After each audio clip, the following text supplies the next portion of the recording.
Cox. Here. Ms. Cochran. Here. Dr. McMorris. Mr. Link. Here. Mr. Cecil Harris. Here. Thank you, Tina. Mr. Post, any public comments? Yes, sir. On agenda item number 9.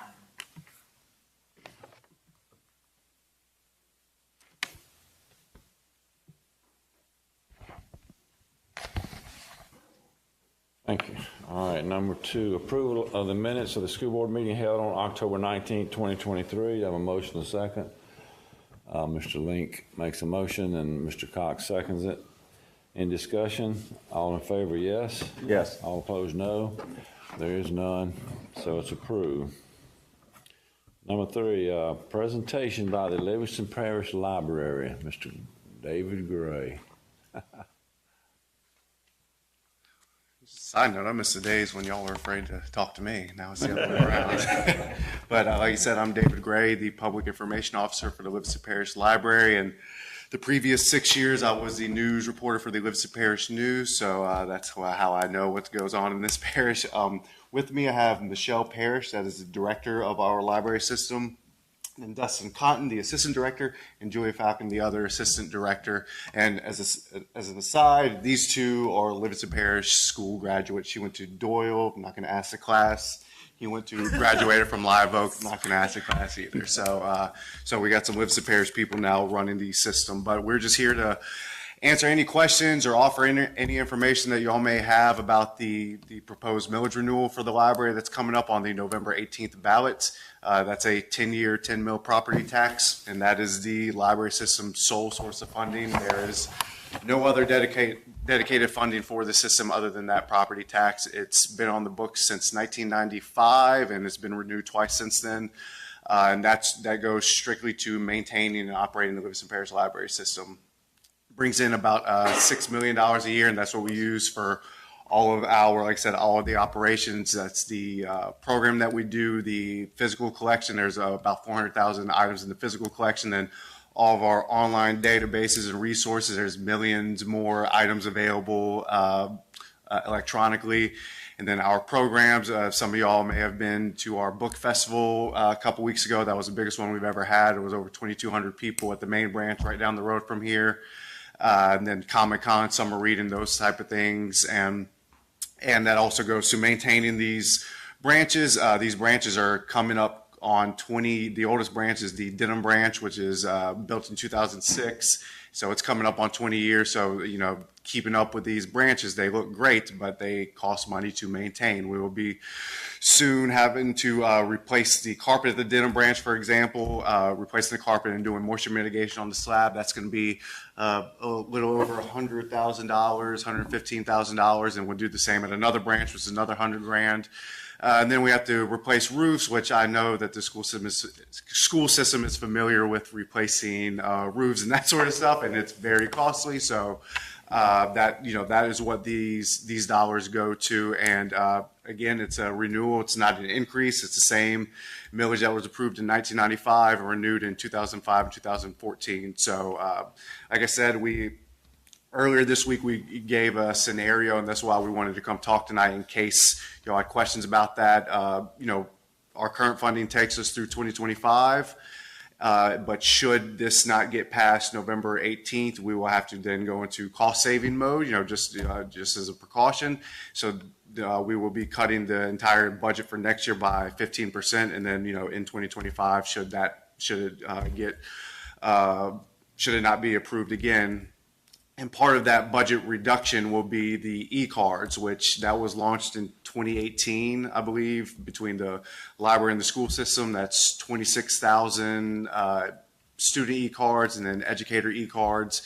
And those are utilized. I know many libraries in the parish that, not just librarians, but schools or just regular teachers as well, who use those e-cards, whose students have used the access that gives them. But they cost money, and that's one of the things that will have to go along with other things because the last resort is layoffs, because we have about 100 employees and almost all of them live in this parish, raise their families in this parish, and so the last resort is layoffs. So everything up until that point is on the table. But like I said, that's the last thing we want to do, but to prolong our funds as long as possible. That's one of the things that would be the first to go. So that's why we really wanted to talk with you in case y'all had questions about what that means for your particular schools. But like I said, we're here to answer any questions, and the library feels it's always been a good steward of public funds.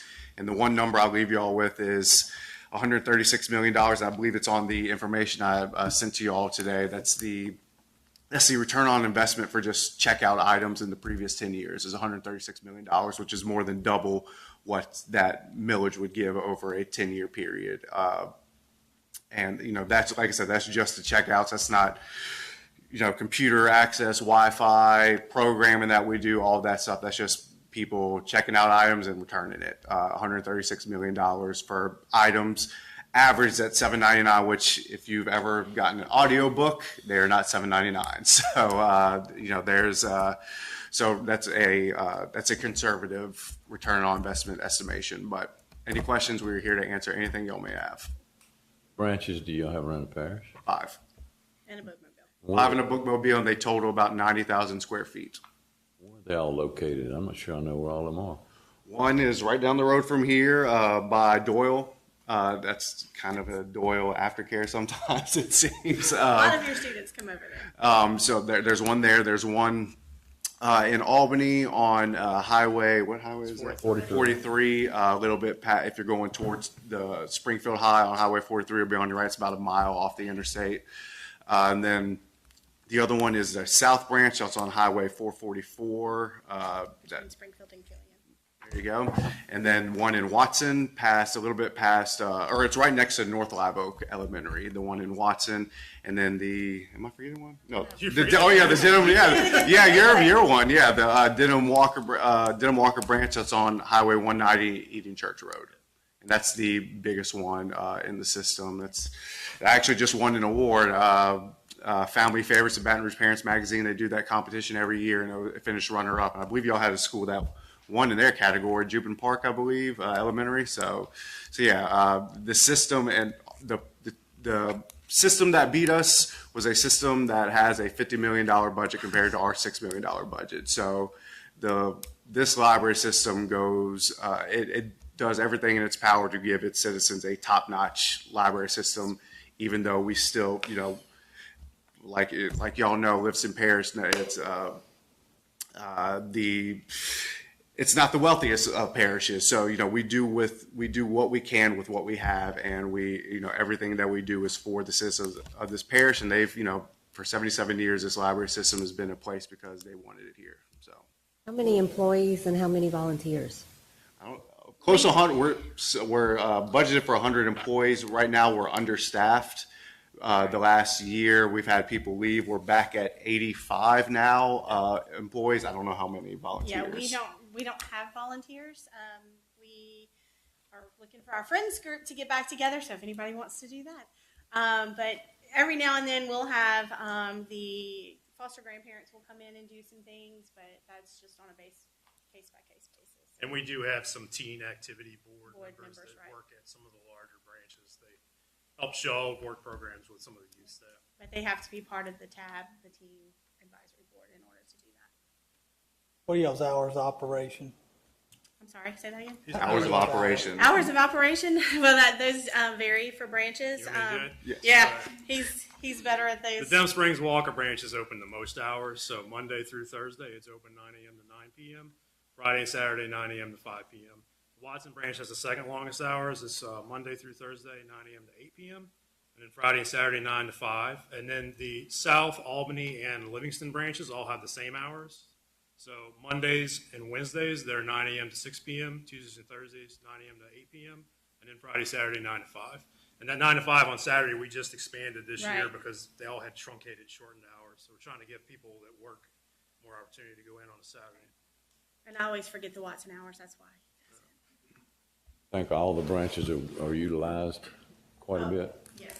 Yes, look at that stat that we gave you, 3.1 million visits in the previous 10 years or 160 a day. So they're utilized. People people go to the branches, especially, like I said, the programming is what the system, even when I was covering it, that was the one thing that I was always impressed with, was the level of programming they do and the people that they get in there. The summer reading program, they didn't have anybody marketing for them this summer, and it was the biggest summer reading program in terms of participation that they've ever had.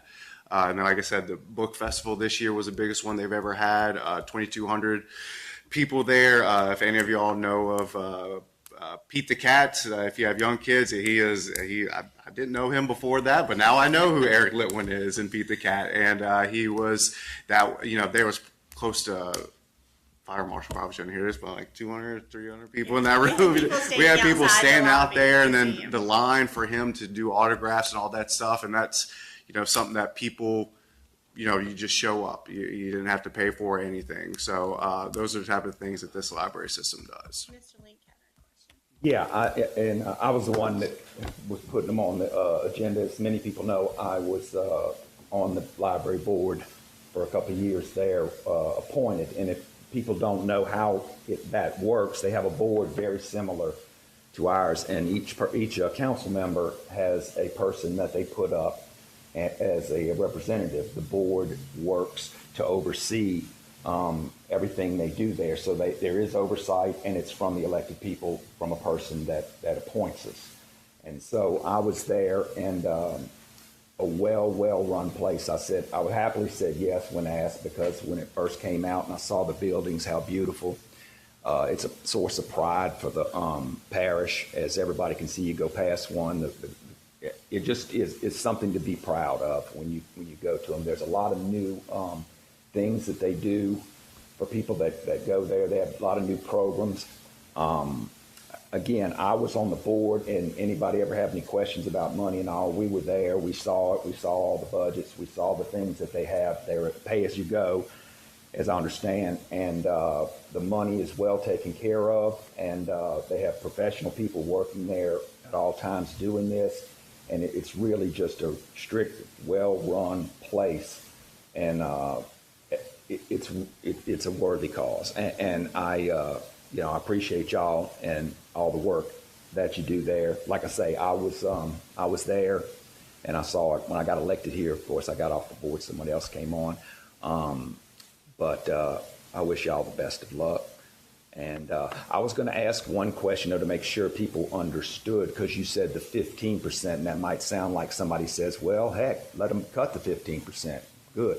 If they don't renew it, tell us what happened. If it never gets re-renewed, tell us what happens to this. If it does not ever get renewed, then by 2026, the system would be totally unfunded, which now, because the previous administration and the current one has always managed the money appropriately, we can still function into 2026 after our current funding is no more, but that's for a period of time. You cannot, no business, government agency, anything can operate if you do not have money coming in. So we can operate for, the guess is about 6 months that we could go, that we could continue offering our services after the current funding expires in 2025. But to prolong that, we would start, like I said, that 50% in 2024 to make sure we could go on into 2026 as long as possible. But the problem with, another problem with that is once that happens, and because, another possibility next year, or if not next year, it would be the year after, you start shrinking hours. Well, then employees are starting to we're not laying anybody off, but if you're getting less hours, you're getting less of a paycheck, and you're going to look for something else. And then those people who might live in here, they might go to a neighboring parish to work, and then when they get off of work, they're going to go shop at the nearest one next to them, and that's money that's not being spent in here. So there is a trickle down effect of if this were to not pass. But like I said, that's just, we just want people to be aware of that possibility if it were to. And another thing that we talk about book festival a lot, because that was just such a great event. There would be no book festival next year. That's that's one of the bigger things that would, because like I said, 2,200 people. You get some of the people that we got there to. Ashton Gill. Many of y'all know her. She's a French settlement graduate. She performed at our. She gave free entertainment. But people like that, they cost money, but that's the point of the library, is to have these events that bring people together. And but without this, that an event like that would not be able to happen next year. And that's just one less thing for the community to have a family friendly, sort of event like that. There was a petting zoo based in Holden that was here, and I swear that had the biggest, longest line all day long. I mean, it was just a steady circle around this petting zoo all day. Another thing that people just come to, and that you don't have to pay, you just walk up and just participate.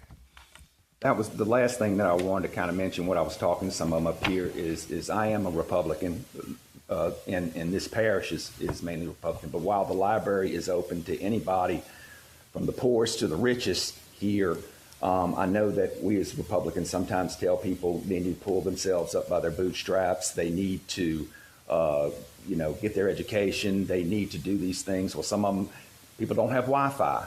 They can go to the library for free, provided. And the bookmobile has it too. So There's computers that they can go and use. They can look for jobs.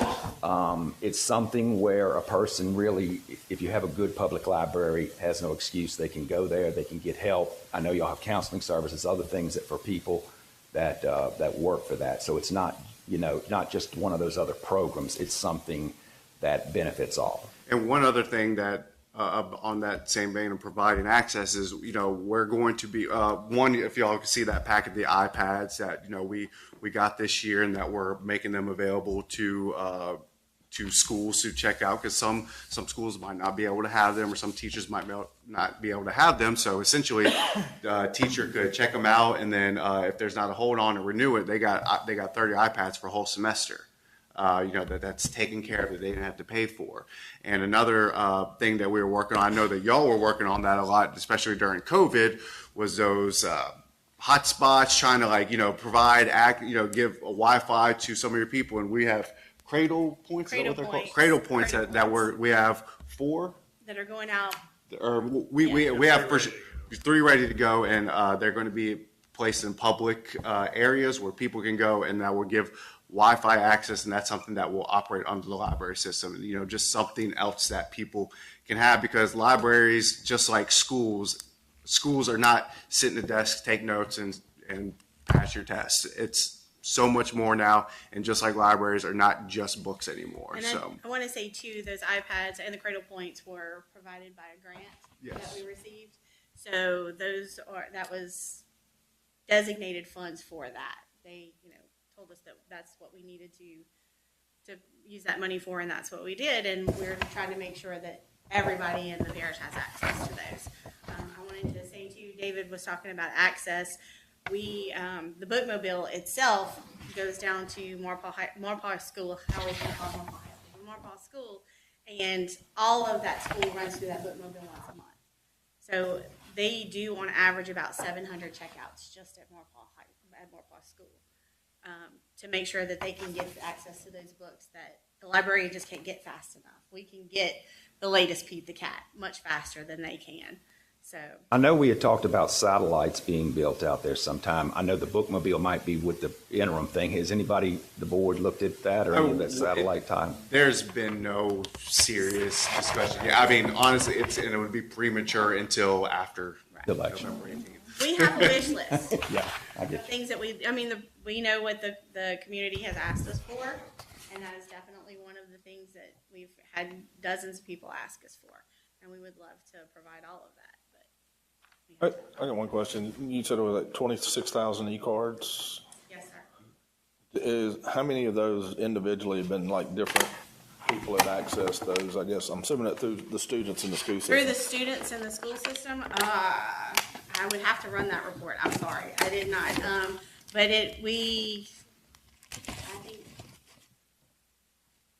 I would say probably close to 13,000 easily. 13? Yeah.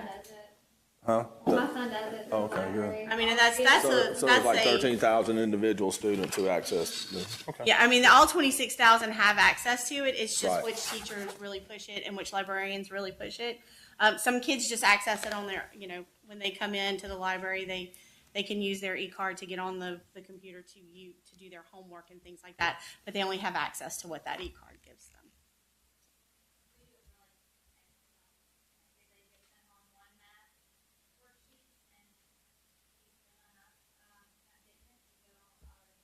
He thinks it's a game. Yeah, right. One of the things that we did during COVID was we implemented like Khan Academy, which that gives a lot of math help. Those are extra things that parents used while they were doing homeschooling because, I have 2 degrees, but math is not my strong point. So when it comes to doing new math, I have to sit down and do those things too. So it just gives parents extra help. Anything else, or I know y'all got a.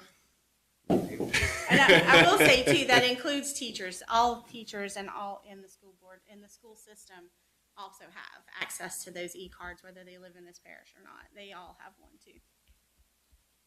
Thank y'all. Good luck. Very much for letting us come here. Thank you. Okay, number 4, discussion action on approval of change order number 6 for Denham Springs High School softball and baseball athletic improvements. Mr. Steffiata. Good evening. We're requesting that the board approve change order number 6 for the Denham Springs High School baseball and softball project. That change order includes some additional time due to material delays. It also includes a credit being provided by the contractor for construction delays. The change order in the end reduces the overall contract amount by $20,000, and this will allow us to close out the project, assuming approval. This is the last one, huh? This is the last one. We are recording this, right? So, this is the last one, and allow us to close it out. I think there's 1 or 2 warranty items that the contractor needs to take care of, and we're on it, talking to Mr. Cecil about that. Have a motion and a second. Mr. Frizzell makes the motion. Mr. Bradley Harris seconds it. Any discussion? All in favor, yes? Yes. All opposed, no. There's none, so the motion carries. Thank you. Okay, number 5, discussion action on approval of change order number 1 for the French Settlement High School baseball field improvements. Mr. Elazar. Mr. Harris, Mr. Murphy, members of the board, this is for change order number 1 for French Settlement Fieldhouse. In the original project, we did not have any millwork. We excluded all the millwork. So this change order is to add the millwork in the job. This change order is for $22,869. And I would recommend that y'all approve the change order. A motion and a second. Mr. Cox makes a motion and Mr. Link seconds it. Any discussion? All in favor, yes? Yes. All opposed, no. There's none, so the motion carries. Thank you. The status of the field house is currently everything is complete. We're still waiting on the electrical gear that was ordered in April. These are lockers they put in there, right? Yeah, these are wood lockers, but we still don't have permanent electricity. We're still waiting on that. Thank you. Okay. Number 6, consideration of a resolution providing for issuance of sale not to exceed $9 million for sales tax bond of the parish school board of parish in Livingston, state of Louisiana, and providing for other matters in connection within the mafia. Just Toby, not Not us. Not Jason. Thank you, Mr. President. Jason Akers with Foley & Udell. Jim Ryan, Government Consultants. And Toby Cortez with Steve. We have been called a lot worse, just for you to know. Y'all got all the money, so.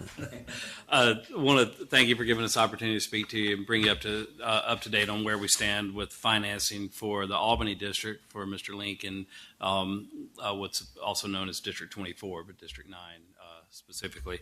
So we are about right here, halfway through our timeline for issuance. To this point, you gave preliminary approval several months ago. State Bond Commission also gave its approval. We've been working with the rating agency over the last month or so, and just earlier this week, they affirmed the school board's AA rating at stable. And just to put that in perspective, the highest you can get is AAA. Your AA. state of Louisiana is AA minus. Not that we want to compare you to, but there are very few AAA issuers in the state of Louisiana, so you should be very proud of the AA. Kim is not here, but she asked me to mention how good that was. It's incredible. It's a It very really good is. rating. And it speaks to the financial management of not just the administration, but the board and the board policies. The board and the administration do a phenomenal job at taking care of the money. Kim is phenomenal to work with. Those rating calls with Kim are probably the easiest calls, some of the easiest calls that I've ever been on, because she's got all the answers at her fingertips. So y'all do a great job, and the administration does a phenomenal job. That's why you have the great bond rating. And that is a very significant part of it, is just the competency of management. So with your resolution before you tonight, this gives us the approval to move forward into the sale process, and that's where Toby and his team come in. You want to? Sure. So with that rating, we take that rating and we go sell that story. So what we're going to do next week, we're going to release our marketing document. It's a thick document. If you ever want to fall asleep, you probably could read it. I'll send you a copy. But it's actually the marketing document that we'll use. We'll spend a whole week getting all of the investors all across the country. Stiefel does probably about 9 school board deals every single week. So we know everybody, who's hot, who's buying, who's not. So we make sure they all show up. And in about 2 weeks, we have what's called kind of an auction. All right, who wants the bonds? And then everybody comes in, and that way we'll get your lowest cost of capital. So that's what we'll do from here. And then after that, Jason will take it back over after that pricing and do all the legal work that needs to be done. So our target is actually price those bonds 2 weeks from yesterday, so it's November 15th. And we would be back before you at your November 16 meeting presenting the results of that sale. But just to be ultimately clear, the resolution before you tonight is the approval for us to go forward with the sale. When we come back at the next meeting, it's really just to report it back to you. So this is your final approval. It is just to recap where we are. This is a bond issue secured by what's referred to as the second sales tax, and it's the District 9's portion of that second sales tax. It is not a new tax. It is not a tax increase whatsoever. We just want to be ultimately clear. It's utilizing the revenue that the citizens previously approved for the benefit of the projects in that area. So we are all happy to answer any questions that you have. Anything else that you want to? Been a good week and a good day. Municipal bonds fell across the spectrum by about 10 basis points today. That's 0.1%. And we actually issue like 1-year bonds, 2-year bonds, 3-year bonds, and people bid on those. And the longer maturities have a higher interest rate. The shorter maturities obviously have a lower interest rate. But across the spectrum today, municipal bonds fell by about 0.1%. So hopefully if we can get this in the market and Toby's people can do their magic in the next couple of weeks and those rates hold, it's been a good week for us financially. For you, it's a good time to go out and borrow the money. I'm glad to hear that. So we hit the window like we were kind of looking for. Just cross our fingers for the next 2 weeks. Question? I have a motion and a second. Mr. Link makes the motion and Mr. Cox seconds it. Any other discussion? All in favor, yes? Yes. All opposed, no. There's none, so the motion carries. Thank you all very much. Thank you, gentlemen. Number 7, ratify Act 705 requirements for board members. We need a motion and a second to ratify this. I'll make a motion. Mr. Bradley Harris makes a motion and Ms. Cochran seconds it. Any discussion? All in favor? All in favor, yes? Yes. All opposed, no. There is none. So the motion carries. Number 8, discussion action on the superintendent's recommendation for a substitute principal at Walker High School. Yes, sir. Thank you, Mr. Harris. Members of the board, Mr. Harris, members of the board, tonight it is my honor and privilege to recommend to you substitute principal at Walker High for Mr. William Timothy Rogers, and that contract will be effective October 30th, 2023 to June 30th, 2024.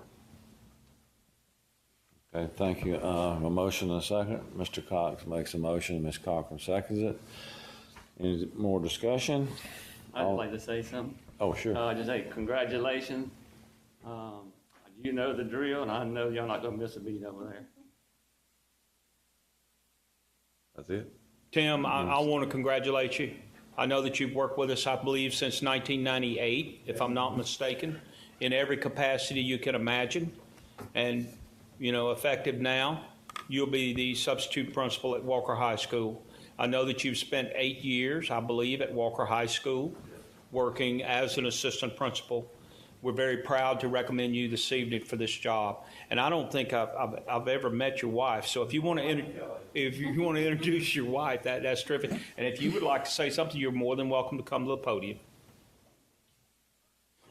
I'll say something too. I knew Tim from way back at my In the days day, at Westside. right? Yeah, he's a very, very hard worker, and I'm very, very happy for him. And congratulations. You ready? Yes. Okay. Grad. We love to see a Walker. Yes. I want to say something before you get started, Tim. I hired Tim to be my head football coach. Everybody's taking credit now. You gonna one up me, huh? I got you. I want to speak on his character. Tim is a great guy. He truly cares about kids. All those guys that played for him, they really enjoyed playing for him. He treated them with dignity, and I know he'll do a good job at Walker, and I know he truly cares about kids. So, congratulations. Thank you. Thank you. First of all, I'd like to introduce my wife, Kelly. She'll wave at you. We've been married 30. Oh, don't mess 30 it up. years. Don't mess that up, brother. 30 years, and I'm looking forward to this opportunity. I know it's in the substitute role as of now as we're going through this process. I'm looking forward to stepping in this role as I've already have been in this role and moving forward with Walker High School from where Walker High is now and moving forward with it and taking advantage of all the opportunities that are in front of us and see the Wildcats move forward. And so thank y'all for y'all support. Thank you, Mr. Murphy, and everyone in the board. Thank you for your support, and I appreciate it. Y'all just need to take it easy on us tomorrow night. Kick off your first week. Yeah, there you go. Thank y'all. Thank you, Tim. Okay, we need a vote. All in favor, yes? Yes. Yes. All opposed, no? There's none, so the motion carries. Congratulations.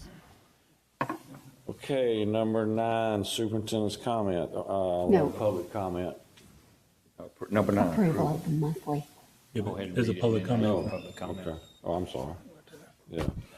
All right, number 8, I'm sorry. I know that's number 9. Approval of minutes, financial reports, update audit findings and payments of invoices and district supplements. Any motion to second? We got a public comment. Public Dre Cow. Sorry.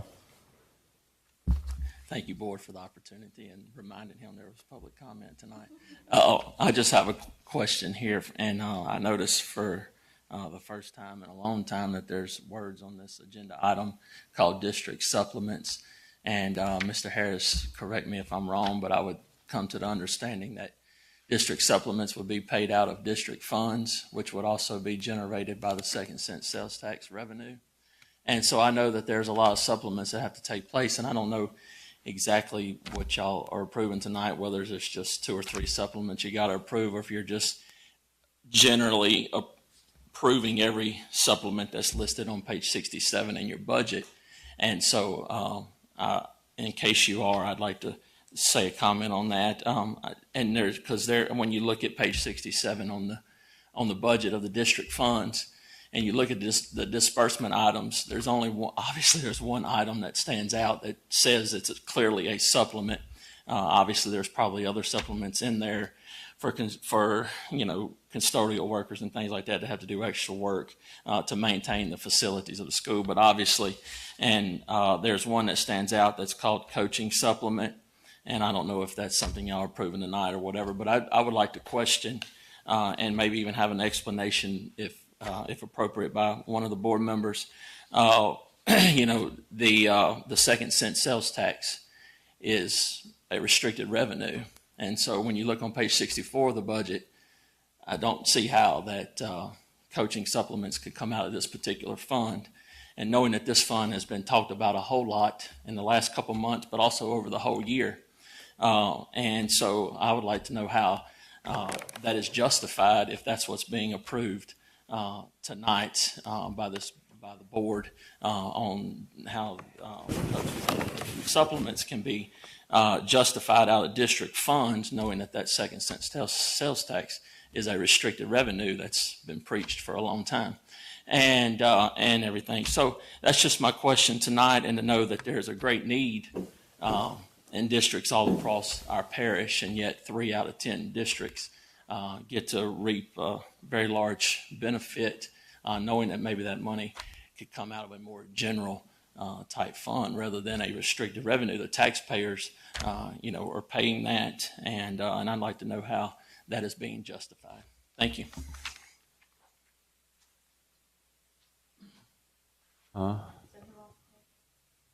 It's public comment. It's public comment. It's not a question and answer session.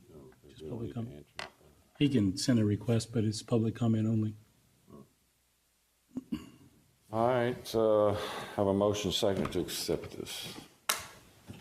Mr. Cox makes a motion, and Ms. Cochran seconds it. Any more discussion? All in favor, yes? Yes. All opposed, no? I'm going to say no because I just got a whole bunch that I'd need to go through before I can approve. So I'm going to say no for tonight.